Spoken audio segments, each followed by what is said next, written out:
Hi ಎಲ್ರಿಗೂ ನಮಸ್ಕಾರ. ನಾನು ನಿಮ್ಮ ಪ್ರೀತಿಯ ರಚನಾ ಗುಡಿಗಾರ್. ವೆಲ್ಕಮ್ ಟು ಆರೋಹಣ ಸ್ಟುಡಿಯೋಸ್. ಸೊ ಇವತ್ತಿನ ಟಾಪಿಕ್ ಸ್ವಲ್ಪ ಇಂಟ್ರೆಸ್ಟಿಂಗ್ ಆಗಿದೆ. ಏನ್ ಗೊತ್ತಾ, ನಮ್ಮ ಡೇ ಟು ಡೇ ಲೈಫಲ್ಲಿ ನಾವು ತುಂಬಾ ಕಷ್ಟಪಡುವಂತಹ ಒಂದು ವೆರಿ ಸಿಂಪಲ್ ವರ್ಡ್, ತುಂಬಾ ಎರಡೇ ಅಕ್ಷರ, ಇಂಗ್ಲಿಷಲ್ಲಿ ಎರಡೇ ಆಲ್ಫಾಬೆಟ್ ಇರುವಂತಹ ಅಕ್ಷರ, ದಟ್ ಇಸ್ ನೋ. ಒಬ್ಬ ವ್ಯಕ್ತಿಗಾಗ್ಲಿ ಇಲ್ಲ ಒಂದು ಸಿಚುವೇಶನ್ ಅಲ್ಲಾಗ್ಲಿ ನಾವು ಒಬ್ಬರಿಗೆ ನೋ ಹೇಳಬೇಕು ಅಂತ ಹೇಳಿದಾಗ ಎಷ್ಟು ಕಷ್ಟ ಆಗತ್ತೆ ಅಲ್ಲ. ಸೊ ಬರೀ ಸಿಂಪಲ್ ವರ್ಡ್ ಆಗಿರಬಹುದು, ಬಟ್ ತುಂಬಾನೇ ಕಷ್ಟ ಆಗಿರುವಂತಹ ವರ್ಡ್. ಸೊ ಇವತ್ತಿನ ಈ ಒಂದು ಕಾಂಟೆಂಟ್ ಅಲ್ಲಿ ತಮ್ಗೆ ಆ ನೋವನ್ನ ತುಂಬಾ ಸುಲಭವಾಗಿ ಇನ್ನೊಬ್ಬರಿಗೆ ಹರ್ಟ್ ಆಗದೆ ಇರೋ ಹಾಗೆ ಹೇಗೆ ಹೇಳ್ಬಹುದು, ಹಾಗೆ ಅದರಲ್ಲಿರುವಂತಹ ಸೈಕಾಲಜಿ ಏನು ಅದನ್ನ ಅರ್ಥ ಮಾಡ್ಕೊಂಡು ಬರೋಣ. ಎಷ್ಟೋ ಸಲ ಏನಾಗುತ್ತೆ, ನಮಗೆ ಇಷ್ಟ ಇಲ್ದಿರುವಂತಹ ವಿಷಯಗಳಿಗೆ ನಾವು ಎಸ್ ಅಂತ ಹೇಳ್ಕೊಂಡು ಹೋಗಿ ಫಜೀತಿಗೆ ಸಿಕ್ಕಾಕಿರುವಂತದ್ದು ಎಷ್ಟೋ ಸಲ ಆಗಿರುತ್ತೆ. ನಿಮ್ಮ ಅನುಭವಕ್ಕೂ ಬಂದಿರುತ್ತೆ ಅಲ್ವಾ? ಯಾಕಾದ್ರೂ ಈ ಒಂದು ಸಿಚುವೇಶನ್ಗೆ ನಾನು ಒಪ್ಕೊಂಡ ಏನೋ, ಈಗ ಸಿಕ್ಕಾಕೊಂಡಿರುವಂತಹ ಪರಿಸ್ಥಿತಿನ ಬೇಡದೇ ಇರುವಂತದ್ದು ಅಂತ ನಮ್ಗೆ ಎಷ್ಟೋ ಸಲ ಅನ್ಸಿರುತ್ತೆ.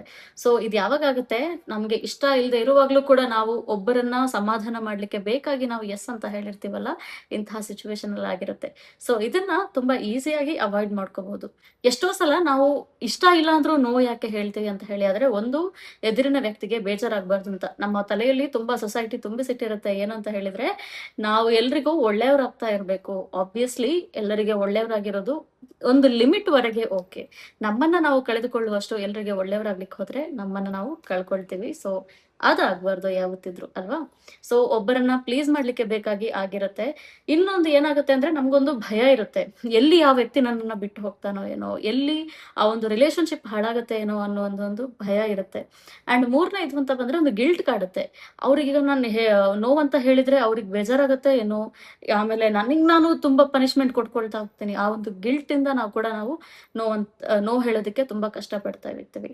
ಹಾಗಾಗಿ mastering this art of saying no ಇದೆ ಅಲ್ಲ, ಇಟ್ಸ್ ಅ ಸ್ಕಿಲ್ ಅಂತಾನೆ ಹೇಳ್ಬೋದು. ಒಬ್ಬರಿಗೆ ಹರ್ಟ್ ಮಾಡದೆ, ರೂಡ್ ಆಗಿರದೆ ಕೂಡ ತುಂಬಾ ಚೆನ್ನಾಗಿ, ತುಂಬಾ ಪೊಲೈಟ್ ಆಗಿ ಕೂಡ ನಾವು ನೋ ಅಂತ ಹೇಳ್ಬೋದು.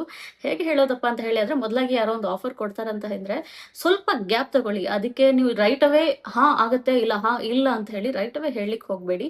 ಅದ್ರ ಬದಲಾಗಿ ಟೇಕ್ ಒಂದು 5 to 10 minutes ಟೈಮ್ ತಗೊಳ್ಳಿ. ಆಗ ಏನಾಗುತ್ತೆ, ನಿಮ್ಗೆ ಒಂದು ಡೆಸಿಷನ್ಗೆ ಜಂಪ್ ಆಗೋ ಬದಲಿಗೆ ನಿಮ್ಮ ಬ್ರೈನ್ ಪ್ರೊಸೆಸ್ ಮಾಡುತ್ತೆ. ನೀವು ಕೂತ್ಕೊಂಡು ಯೋಚನೆ ಮಾಡ್ತೀರಾ, ಕರೆಕ್ಟ್ ಆಗಿ ನನಗೆ ಇದು ಬೇಕಾ ಬೇಡ, ಜೆನ್ವಿನ್ ಆಗಿ ನನ್ನ ಮನಸ್ಸಿಗೆ ಖುಷಿ ಇದು ನಾನು ಎಸ್ ಹೇಳ್ತಾ ಇದ್ದೇನಾ, ಇಲ್ಲ ನಾನು ಗಿಲ್ಟ್ ಇಂದ ಹೇಳ್ತಾ ಇದ್ದೇನಾ, ಇಲ್ಲ ನನಗಿದು ಬೇಕೋ ಬೇಡೋ, ಆ ಒಂದು ಕ್ಲಾರಿಟಿ ನಿಮಗೆ ಆ ಗ್ಯಾಪ್ ಅಲ್ಲಿ ಸಿಗ್ತಾ ಹೋಗುತ್ತೆ. So give about 5 to 10 minutes of time before making any decision or saying yes or no to anything. ಇನ್ನೊಂದು ಏನಂತ ಹೇಳಿದ್ರೆ, ನಾವು ತುಂಬಾ ಪೊಲೈಟ್ ಆಗಿ ಅವ್ರಿಗೆ ಕನ್ವೆ ಮಾಡ್ಲಿಕ್ಕೆ ಹೋಗ್ಬೋದು. ಒಬ್ರು ಎಲ್ಲಿಗೆ ಇವತ್ತು ಕರಿತಿದಾರೆ ಅಂತ ಹೇಳಿ ಆದ ತಕ್ಷಣ ಮುಖಕ್ಕೆ ಹೊಡೆದಾಗೆ ನೋ ಅಂತ ಹೇಳೋ ಬದಲು ಕೂಡ, ನನಗೆ ಈ ತರ ಒಂದು ಕಮಿಟ್ಮೆಂಟ್ ಇದೆ, ಮೇ ಬಿ ನಾಟ್ ಟುಡೇ, ಇನ್ನೊಂದ್ಸಲ ಬರ್ಬಹುದು, ಆ ಒಂದು ಪೊಲೈಟ್ ಆಗಿ ನೀವು ಕನ್ವೆ ಮಾಡೋದನ್ನು ಕೂಡ ಕಲೀರಿ. ಇನ್ನೊಂದು, ತುಂಬಾ ರೂಡ್ ಆಗ್ಲಿಕ್ಕೆ ಹೋಗ್ಬೇಡಿ. ಇನ್ನೊಂದೇನಪ್ಪಾ ಅಂದ್ರೆ, ಮೊದಲು ನಮಗೆ ನಮ್ಮ ಬಗ್ಗೆ ಕ್ಲಾರಿಟಿ ಇರ್ಬೇಕಾಗುತ್ತೆ. ಈ ವಿಷಯದಲ್ಲಿ ನನಗೆ ಇಂಟ್ರೆಸ್ಟ್ ಇದೆಯಾ, ಡು ಐ ವಾಂಟ್ ಇಟ್ ಜೆನ್ವಿನ್ಲಿ, ಆಯ್ತಾ? ಅದನ್ನ ಅರ್ಥ ಮಾಡ್ಕೊಳ್ತಾ ಹೋದಾಗೆ I will be very clear what do I want exactly.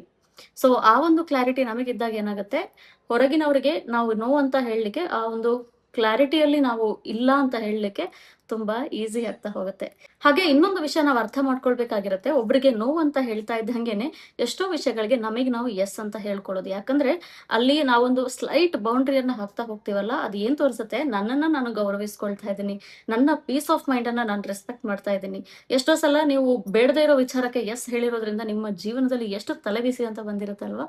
So ಅಂಥ ವಿಚಾರಗಳಿಗೆ ತುಂಬಾ ಪೊಲೈಟ್ ಆಗಿ ನೋ ಹೇಳಿದಾಗ ನಿಮ್ಗೆ ನಿಮ್ಮ ಮೇಲೆ ಖುಷಿ ಬರ್ತಾ ಹೋಗುತ್ತೆ. ನಿಮ್ಮನ್ನ ನೀವು ಚೂಸ್ ಮಾಡ್ಕೊಳ್ತಾ ಹೋಗ್ತೀರಾ, ನಿಮ್ಮನ್ನ ನೀವು ಪ್ರಯಾರಿಟೈಸ್ ಮಾಡ್ಕೊಳ್ತಾ ಹೋಗ್ತೀರಾ. ಸ್ವಲ್ಪ ಕಷ್ಟ ಆಗ್ಬೋದು, but as you learn how to master this art ಅಲ್ಲ, ಎಷ್ಟೋ ನಾನ್ಸೆನ್ಸ್ ಇಂದ ನಿಮ್ಮನ್ನ ತುಂಬಾ ದೂರ ಮಾಡುತ್ತೆ ಅದು. ಸೊ ನಿಮ್ಮನ್ನ ಒಂದು ಬ್ಯಾಡ್ ಎಕ್ಸ್ಪೀರಿಯನ್ಸಸ್ ಇಂದ ಕೂಡ ಆ ಒಂದು ನೋ ಹೇಳುವಂತಹ ಸ್ಕಿಲ್ ಇದೆ ಅಲ್ಲ, it will uplift you. So always make sure no is a very very very powerful word. ಅದನ್ನ ತುಂಬಾ ಚೆನ್ನಾಗಿ, ತುಂಬಾ ನೀಟಾಗಿ ಹ್ಯಾಂಡಲ್ ಮಾಡೋದನ್ನ ಕಲೀರಿ. ಯಾಕಂದ್ರೆ ಎಲ್ಲದಕ್ಕಿಂತ ತುಂಬಾ ಬೆಲೆ ಬಾಳುವಂತಹ ಒಂದು ವಿಷಯ ಇದ್ರೆ, ಅದು ನಿಮ್ಮ ಮನಃಶಾಂತಿ, ನಿಮ್ಮ ಪೀಸ್ ಆಫ್ ಮೈಂಡ್. ಅದು ಅದರ ಒಂದು ಕಂಟ್ರೋಲ್ ಅನ್ನ ಯಾರಿಗೂ ಕೊಡ್ಲಿಕ್ಕೆ ಹೋಗ್ಬೇಡಿ. ಎಷ್ಟೋ ಸಲ ನಾವು ನಮಗ್ ಬೇಡದೇನೆ, ಇಷ್ಟ ಇಲ್ದೇನೆ ಹೇಳಿರುವಂತಹ ಎಸ್ ಅಲ್ಲಿ ಇನ್ನೊಬ್ರಿಗೆ ನಾವು ಪವರ್ ಆಫ್ ಕಂಟ್ರೋಲ್ ಅನ್ನ ಕೊಟ್ಟಿರ್ತೀವಿ. ಅವರು ಯಾರೇ ಆಗಿರ್ಲಿ, ಯಾರು ಕೂಡ ನಮ್ಮ ಇಮೋಷನ್ಸ್ ಅನ್ನ, ನಮ್ಮ ಲೈಫ್ ಅನ್ನ ಕಂಟ್ರೋಲ್ ಮಾಡ್ಲಿಕ್ಕೆ ಕೊಡ್ಬೇಡಿ. ಸೊ ನೋ ಹೇಳ್ತಾ ಹೋದಾಗೇನೆ ಇಂಡೈರೆಕ್ಟ್ಲಿ ನಿಮ್ಮ ಲೈಫ್ ನ ಮೇಲೆ ನೀವು ಆ ಪವರ್ ಅನ್ನ ತಂದ್ಕೊಳ್ತಾ ಹೋಗ್ತೀರಾ. ಆ boundary it is very very important. ನಿಮ್ಮ ಪರ್ಸನಲ್ ರಿಲೇಶನ್ಶಿಪ್ಸ್ ಅಲ್ಲಿ ಇರ್ಬೋದು, ಪ್ರೈವೇಟ್ ರಿಲೇಶನ್ಶಿಪ್ಸ್ ಅಲ್ಲಿ ಇರ್ಬೋದು. ಹಾಗೆ ನೋ ಹೇಳಿದ ತಕ್ಷಣ ನಿಮ್ಗೆ ಭಯ ಇದ್ರೆ, ಎಲ್ಲಿ ಈ ರಿಲೇಶನ್ಶಿಪ್ ರಿಲೇಶನ್ಶಿಪ್ ಹಾಳಾಗತ್ತೆ ಅಂತ ಇದ್ರೆ, ಜೆನ್ವಿನ್ ಆಗಿ ತುಂಬಾ ವ್ಯಾಲಿಡ್ ನಿಮ್ಮನ್ನ ನೀವು ಕರೆಕ್ಟ್ ಆಗಿ ಅರ್ಥ ಮಾಡ್ಕೊಂಡವ್ರು ಯಾರಿರ್ತಾರೆ, ನೀವು ನೋ ಹೇಳಿದ ತಕ್ಷಣ ಯಾರು ಬಿಟ್ಟು ಹೋಗಲ್ಲ. ಸೊ ಹಾಗಾಗಿ ನೋ ಹೇಳುವಂಥದ್ದು ನಿಮಗೆ ಸರಿ ಅಲ್ಲದೆ ಇರುವಂತಹ ರಿಲೇಶನ್ಶಿಪ್ಸ್ ಇರಬಹುದು, ನಿಮ್ಮ ಗ್ರೋತ್ಗೆ ಹೆಲ್ಪ್ ಆಗದೆ ಇರುವಂತಹ ರಿಲೇಶನ್ಶಿಪ್ಸ್ ಏನಿದೆ, ಜನ ನಿಮ್ಮನ್ನ ತುಂಬಾ ಯೂಸ್ ಮಾಡ್ಕೊಳ್ತಾ ಯಾರಿರ್ತಾರಲ್ಲ, ಅಂತಹ ವ್ಯಕ್ತಿಗಳೊಂದಿಗಿನ ರಿಲೇಶನ್ಶಿಪ್ ಅನ್ನ ಅದು ಕಟ್ ಮಾಡುತ್ತೆ. ಅದು ಬಿಟ್ರೆ ನಿಮ್ಮ ಒಳಿತಿಗಾಗಿ ಯಾರು ಇರ್ತಾರಲ್ವಾ, ಅವರು ನಿಮ್ಮನ್ನ ನೋ ಹೇಳಿದಾಗ್ಲೂ ಕೂಡ ನಿಮ್ಮ ಸಿಚುವೇಶನ್ ಅನ್ನ ಅವ್ರು ಅರ್ಥ ಮಾಡ್ಕೊಳ್ತಾರೆ, ನಿಮ್ಮನ್ನ ಫೋರ್ಸ್ ಮಾಡ್ಲಿಕ್ಕೆ ಹೋಗಲ್ಲ. ಸೊ ಹಾಗಾಗಿ ನೋ ಹೇಳುವಂಥದ್ದು ಒಳ್ಳೆ ರಿಲೇಶನ್ಶಿಪ್ಸ್ ಅನ್ನ ಕಾಪಾಡುತ್ತೆ, ಬೇಡದೇ ಇರೋ ರಿಲೇಶನ್ಶಿಪ್ಸ್ ಅನ್ನ ಅದು ನಿಮ್ಮಿಂದ ದೂರ ಮಾಡ್ತಾ ಹೋಗುತ್ತೆ. ಹಾಗಾಗಿ ನೋ ಹೇಳೋದನ್ನ ತುಂಬಾನೇ ಪೊಲೈಟ್ ಆಗಿ ತುಂಬಾನೇ ಚೆನ್ನಾಗಿ ಪ್ರಾಕ್ಟೀಸ್ ಮಾಡ್ಕೊಳ್ತಾ ಬನ್ನಿ. ಸೊ ದ್ಯಾಟ್ ನಿಮ್ಮ ಲೈಫ್ ತುಂಬಾನೇ ಬ್ಯೂಟಿಫುಲ್ ಆಗಿ ನಾನ್ಸೆನ್ಸ್ ಫ್ರೀ ಆಗಿ ನೀವು ಲೈಫ್ ಅನ್ನ ಲೀಡ್ ಮಾಡೋಕ್ಕಾಗುತ್ತೆ. Hope this content has help you. ನಮಸ್ತೆ.